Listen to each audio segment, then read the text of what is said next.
तुम्ही पाहत आहात MCN न्यूज मराठी।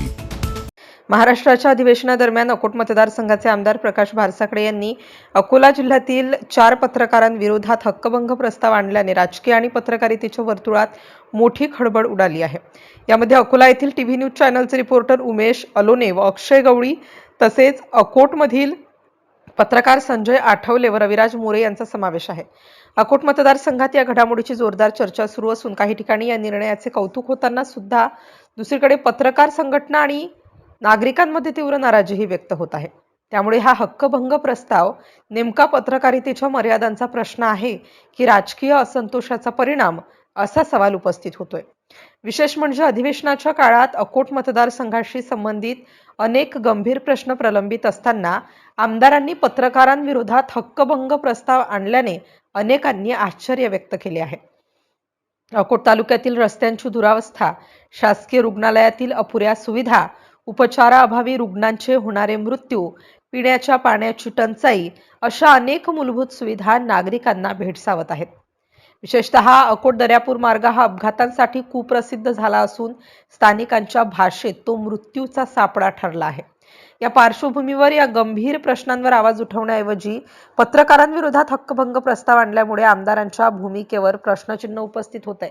दरम्यान काही माध्यमांनी देशभरात भाजप आणि MIM यांच्यातील कथित अभद्र राजकीय समीकरणाचा मुद्दा उचलून धरल्यामुळे निर्माण झालेल्या वादाच्या पार्श्वभूमीवर हा प्रस्ताव आणण्यात आल्याची चर्चा राजकीय वर्तुळात रंगली आहे। या वृत्तांमुळे निर्माण झालेल्या प्रतिमेला उत्तर देण्याऐवजी पत्रकारांवर कारवाई करण्याचा मार्ग निवडला गेला का, असा प्रश्नही उपस्थित केला जातोय। या संदर्भात यापूर्वी माध्यमांसमोर मुख्यमंत्री देवेंद्र फडणवीस यांनीही भाजप MIM संबंधाच्या वादाच्या पार्श्वभूमीवर आमदार प्रकाश भारसाकडे यांच्याबाबत कडक भूमिका घेत निलंबनाची घोषणा केल्याची चर्चा त्यावेळी राजकीय वर्तुळात रंगली होती। त्यामुळे या पार्श्वभूमीवर सहानुभूती मिळवण्यासाठी हक्कभंग प्रस्तावाचा आधार घेतला जात आहे का, असा सवाल काही राजकीय निरीक्षक उपस्थित करत आहेत। दुसरीकडे पत्रकार संघटनांनी मात्र या प्रस्तावाला तीव्र विरोध दर्शवण्याचा इशारा दिला आहे। लोकशाही व्यवस्थेत पत्रकारितेचे स्वातंत्र्य अत्यंत महत्त्वाचे असून टीकात्मक वृत्तांकन केल्यामुळे पत्रकारांवर कारवाईचा दबाव आणणे ही लोकशाहीसाठी धोकादायक बाब असल्याचे मत पत्रकार संघटनांनी व्यक्त केले आहे। त्यामुळे हा हक्कभंग प्रस्ताव मागे घ्यावा अशी मागणीही पुढे येत आहे। MCN न्यूज मराठीकरिता विशाल आगरे, अकोट। अन्वय मी अकोला जिल्ह्यातील अकोट विधानसभा सदस्य असून अकोला जिल्ह्यातील काही इलेक्ट्रॉनिक मीडिया, काही प्रिंट मीडिया अशी ही 4 जणं आहे आणि त्या दृष्टीनं कोणताही पुरावा नसताना त्यांनी विष्णोई गँगशी माझा संबंध जोडला की विष्णोई गँगचा फोन भारसाकडेंना 2 कोटी रुपयाची मागणी केली। माझा विषय असा आहे की ABP चॅनलचे उमेश अलोने आहेत, अक्षय गवळी साम टीव्हीचे आहे।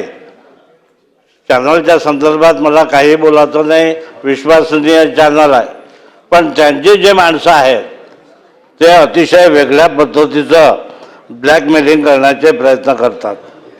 म्हणून अक्षय गवळी आणि उमेश अलोने यांच्या चॅनलवर कसं आलं, त्यांच्या मालकांनी डायरेक्टर लोकांनी कसं दिलं याची शहानिशा झाली पाहिजे।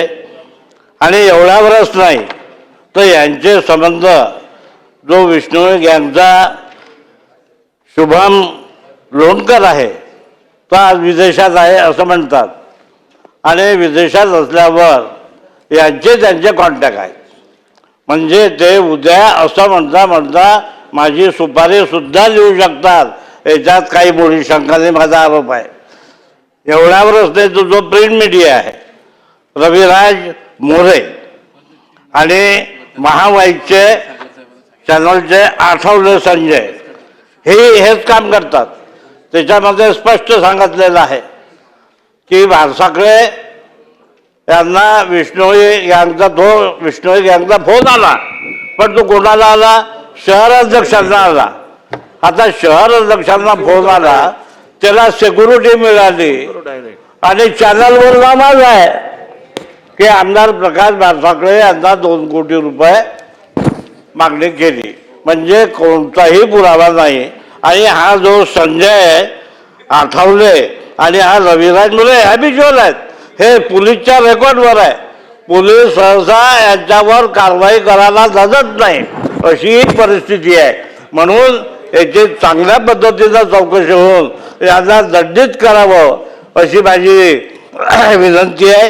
का की यांच्यापासून मला विष्णू गँग माझा काय करणार आहे तो विषय वेगळा आहे, पण हेच माझी सुपारी देऊन माझा पूर्ण हे करणार आहे, त्याच्यात माझा आरोप आहे. आणि त्या दृष्टीनं याची चौकशी होऊन हे करावं एवढी आपल्याला विनंती आहे.